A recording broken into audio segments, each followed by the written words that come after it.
최고위원의 발언이 있겠습니다. 문 밖을 나서기가 두려운 가히 역대급 폭염입니다. 전국 대부분 폭염 경보가 발효됐고 서울은 7월 초 기준 역대 최고 기온을 찍었습니다. 국민의 생명과 안전이 최우선입니다.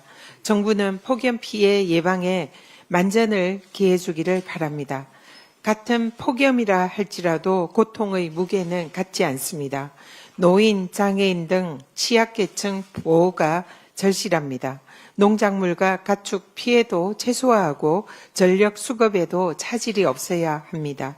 민주당은 정부와 긴밀히 협력해서 폭염 대응에 총력을 다하겠습니다.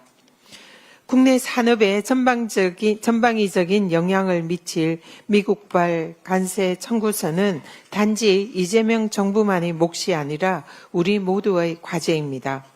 국익에는 여야가 따로 없습니다.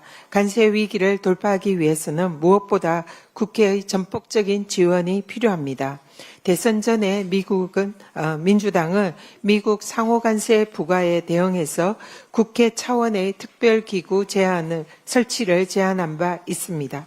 다시 한번 국민의힘의 국회 통상특별위원회 구성을 제안합니다. 함께 머리를 맞대고 힘을 모읍시다. 국힘의 전향적인 회답을 기대합니다.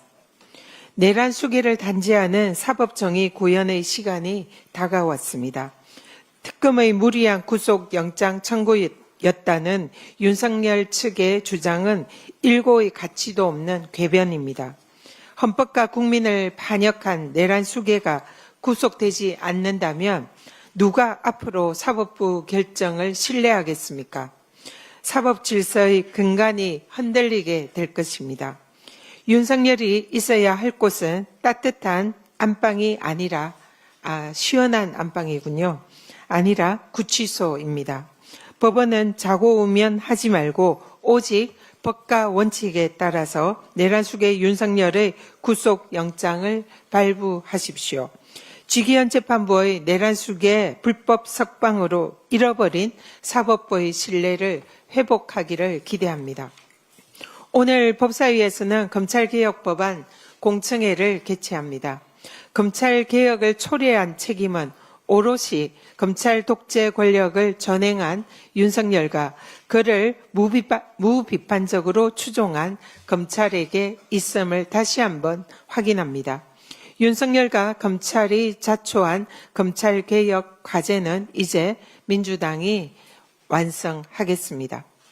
송은석 국힘 비대위원장이 김건희 특검에 윤상현 의원 압수수색을 두고 정치 보복하지 마라 어깃장을 놓았습니다. 진실을 밝히려는 특검에 대한 협박이자 수사방해입니다. 윤상현 의원은 김영선 전 의원 불법 공천과 관련한 핵심 의혹 당사자입니다. 명태균 씨에게 전화를 걸어서 상현이에게 한 번 더 얘기할게. 걔가 공관위원장이니까 라고 말한 윤석열의 육성을 통해서 드러난 윤건희 부부의 공천 개입 의혹의 주요 당사자가 다름 아닌 윤상현입니다. 증거와 법리에 따라서 마땅히 수사받아야 할 의혹 당사자입니다. 없는 죄를 만들어서 뒤집어 씌우는 것이 정치 보복입니다. 범죄 혐의가 뚜렷한 자에 대해서 증거를 쫓아서 수사하는 것은 정의 구현입니다. 민중기 특검은 지금처럼 성역 없는 수사에 매진해서 사법정의 실현하여 주시기 바랍니다. 오세훈 시장에 대해서 한 말씀 드리겠습니다. 오세훈 시장이 이재명 정부의 6.27 가계부채 대책을 비판하면서 추경과 주담대 규제 실효성을 깎아내리고 있습니다. 적반하장도 유분수입니다. 마치 방화범이 불 끄는 소방수를 나무라는 격입니다. 지난 2월 오 시장의 토지거래 허가제 졸속 해제 이후에 서울 집값 상승률은 3년 5개월 만에 최고치를 기록했습니다. 가뜩이나 윤석열 정부의 선심성 부동산 정책 때문에 상승하던 집값에 오세훈 시장이 제대로 기름을 부은 것입니다. 이재명 정부의 이번 대출 규제는 오 시장과 윤석열 정부의 부동산 정책 실패로 야기된 집값 상승을 막기 위한 불가피한 조치였습니다.